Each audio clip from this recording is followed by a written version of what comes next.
kamu sudah menyimak materi pembelajaran kemarin? Yang mana?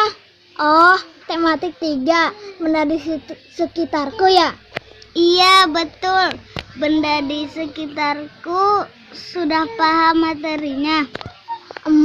Lumayan. Alhamdulillah sedikit paham. Coba aku tes ciri-ciri benda apa? Gampang, punya massa atau berat dan menempati ruang atau volume. Pintar kamu. Sekarang ada berapa macam benda? 3 dong, padat, cair, dan gas.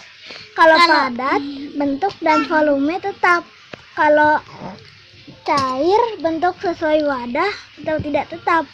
Volumenya tetap. Dan gas itu bentuk dan volumenya tidak tetap. Masya Allah, kum. Kalau pekan ini kita akan bahas apa ya?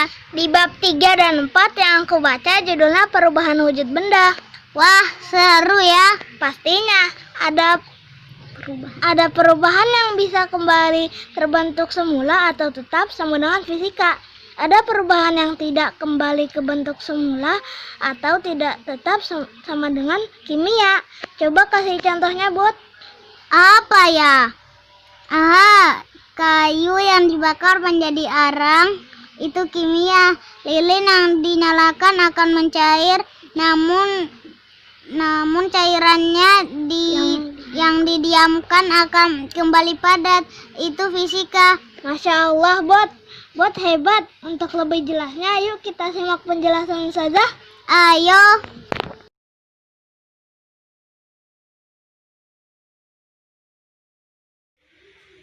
Masya Allah, seru sekali ya obrolannya Kum sama Bot. Fisika, kimia, perubahan wujud benda. Apalagi tuh. Terus saja sampai lupa salam. Assalamualaikum warahmatullahi wabarakatuh. Para calon pemimpin negeri kelas 3 Kufa dan 3 Basroh, sehat-sehat semua ya. Alhamdulillah. Kita lanjut pembahasannya. Nah, di depan teman-teman semua, Ustazah mau memperlihatkan sesuatu nih. Yang pertama ada benda kertas ya. Nah, terus ada juga lilin. Kemudian ada buah apa nih? Ayo. Ini buah pir ya, warnanya hijau. Mungkin di teman-teman jadi tidak terlihat. Terus apa ya yang mau Ustazah lakukan? Kita perhatikan ya teman-teman. Benda-benda yang ada tadi Ustazah tunjukkan ini bisa berubah bentuk dan ukuran ya. Kita lihat ya, berubah bentuk dan ukurannya bagaimana. Lihat ini ukuran benda kertas ya. Terus kemudian apa yang Ustazah lakukan? Nah, lihat nih Ustazah apain nih kertasnya ya. Oke, Ustazah sobek kertasnya ya. Nah, kemudian ada lilin yang sudah Ustazah bakar. Kedua benda ini berubah tapi tidak menghasilkan zat baru. Masih tetap seperti kertas dan juga masih tetap lilin ya. Nah, ini namanya fisika. Perubahan fisika. Terus kita lihat lagi. Ini lilin. Terus ini ada kertas. Kalau kertasnya dibakar, tuh lihat. Nah, kertasnya berubah ya teman-teman ya. Kertasnya berubah, serpihannya nih. Serpihannya sebentar. Nah, ini dia nih serpihannya, Ustazah tunjukin pakai pisau. Tuh, serpihannya, serpihan abunya ini zat baru dari pembakaran kertas tadi. Nah, maka ini yang disebut perubahan kimia karena menghasilkan zat baru. Nah, kira-kira apa ya yang menyebabkan perubahan sifat pada benda? Baik perubahan warna, perubahan bentuk, perubahan bau, juga perubahan kekerasannya. Yang pertama ada pada pembakaran, ya. Contohnya seperti tadi, kertas yang dibakar atau kayu yang dibakar, seperti yang disebutkan sama bot-bot ya. Nah, itu perubahannya apa? Berubah dari padat kemudian menjadi abu, ya. Nah, ini namanya perubahan kimia karena pembakaran, atau bisa juga bensin atau minyak tanah. Ketika dibakar, maka dia akan berubah wujud menjadi gas dan kemudian menjadi benda padat dalam ukuran yang sangat kecil atau disebut juga dengan jelaga. Tapi jangan coba-coba ya teman-teman ya, membakar bensin dan minyak tanah ya. Nah, terus apalagi selain pembakaran yang bisa menyebabkan perubahan sifat pada benda? Yang kedua adalah udara terbuka. Kok bisa? Bisa. Nih kita lihat nih. Tadi kan Ustazah kasih lihat buah pir ya. Buah pirnya belum dipotong. Nah, sekarang Ustazah kasih lihat ke teman-teman. Ketika buah pir itu dipotong, kemudian dibiarkan beberapa saat di udara terbuka, maka dia akan mengalami perubahan warna ya. Karena apa perubahan warnanya? Karena ada mikroorganisme atau makhluk kecil ya. Nah, ini terdapat di udara dan teman-teman akan sulitan juga melihatnya gitu ya, kalau tidak dengan teliti gitu. Jadi ada jamur sama bakteri yang mengubah warna dari buah pir ini. Atau bisa juga ketika bensin yang teman-teman biarkan terbuka di udara terbuka ya, tanpa ditutup, misalnya dimasukkan ke dalam botol terus ditutup, maka dia akan menguap. Atau sama seperti misalnya kalau teman-teman punya minyak wangi ya, nah itu kalau dibuka tidak ditutup minyak wanginya, maka dia dari cair akan menguap ya, dan lama-lama habis. Nah, itu yang kedua ya. Jadi perubahan sifat pada benda bisa disebabkan oleh pembakaran. Terus yang kedua bisa disebabkan oleh udara yang terbuka. Yang berikutnya adalah, yang ketiga adalah dipanaskan. Misalnya seperti apa? Coklat, teman-teman, coklat batang kalau teman-teman panaskan ya, dia akan mencair ya dan meleleh. Terus kemudian air yang dipanaskan, nah dia akan apa? Menguap. Atau ada di sini yang Umi atau mamah atau ibunya suka bikin kue.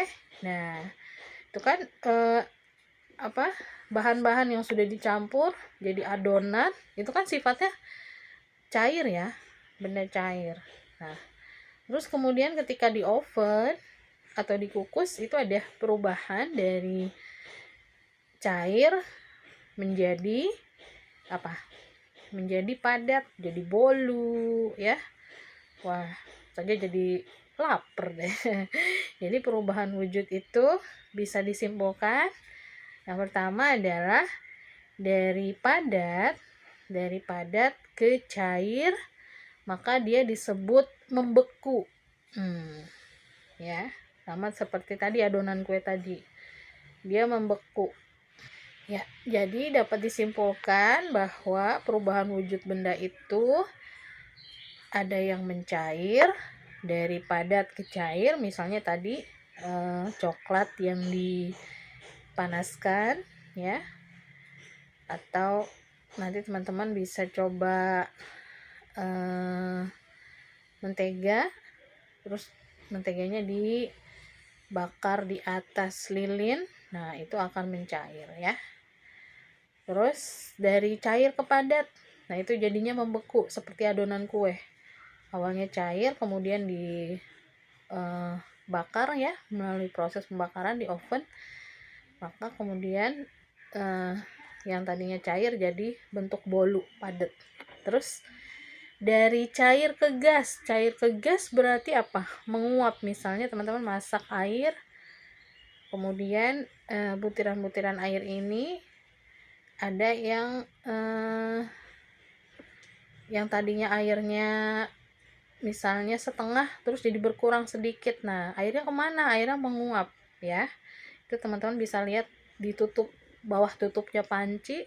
Nah, itu ada butiran-butiran airnya. Kemudian dari gas ke cair itu disebut mengembun. Nah, terus ada juga dari padat ke gas disebut menyublim. Oke, sampai di sini teman-teman bisa dipahami ya. Terus sekarang coba teman-teman amati proses hujan turun. Apa yang bisa kita dapatkan dari pengamatan tersebut? Di dalam surat An-Nahl ayat ke-10 dan 11, yang artinya, Dialah yang telah menurunkan air hujan dari langit untuk kamu, sebagiannya menjadi minuman dan sebagiannya menyuburkan tumbuh-tumbuhan, yang pada tempat tumbuhnya kamu mengembalakan ternakmu. Dia menumbuhkan bagi kamu dengan air hujan itu tanam-tanaman, zaitun, kurma, anggur, dan segala macam buah-buahan. Sesungguhnya pada yang demikian itu benar-benar ada tanda kekuasaan bagi kaum yang memikirkan. Masya Allah, sudah Allah kabarkan 1400 tahun yang lalu bagaimana hujan itu terbentuk teman-teman. Ada 3 tahapan yang bisa kita ambil ya. Yang pertama adalah pembentukan angin. Allah dialah yang mengirimkan angin. Lalu kemudian pembentukan awan. Lalu yang ketiga terjadilah hujan. Semuanya terangkum di dalam ayat suci Al-Quran di surat Ar-Rum ayat 48. Teman-teman, kalau kita lihat gambar ini, ada proses perubahan wujud benda cair ya. Dan ini mengalami penguapan airnya, kemudian membentuk awan-awan kecil. Lalu awan-awan kecil ini menjadi awan besar dan berubah menjadi titik-titik air hujan. Kenapa? Karena awan besar sudah tidak lagi sanggup untuk menampung air. Masya Allah, inilah hujan yang banyak manfaatnya. Teman-teman pernah merasakan air hujan asin atau tawar? Nah, kalau belum, coba deh rasakan. Terus kalau hujan lama-lama kan kadang banjir ya teman-teman. Itu apakah karena Allah? Nah, bukan, karena ulah manusia. Kenapa? Coba deh teman-teman berhitung, luas lautan apa luas daratan? Luas lautan. Kalau Allah mau dari dulu sudah tenggelam, tapi subhanallah tidak kan? Berarti ketika ada banjir maka atau ada kerusakan di muka bumi, maka itu semua akibat manusia. Nauzubillah min dzalik. Semoga kita semua terhindar dari perbuatan yang merugikan manusia dan juga merugikan alam sekitar. Nah, sekarang waktunya kuis. Yuk jodohkan tiap gambar di sebelah kiri dengan sifat zat cair yang sesuai.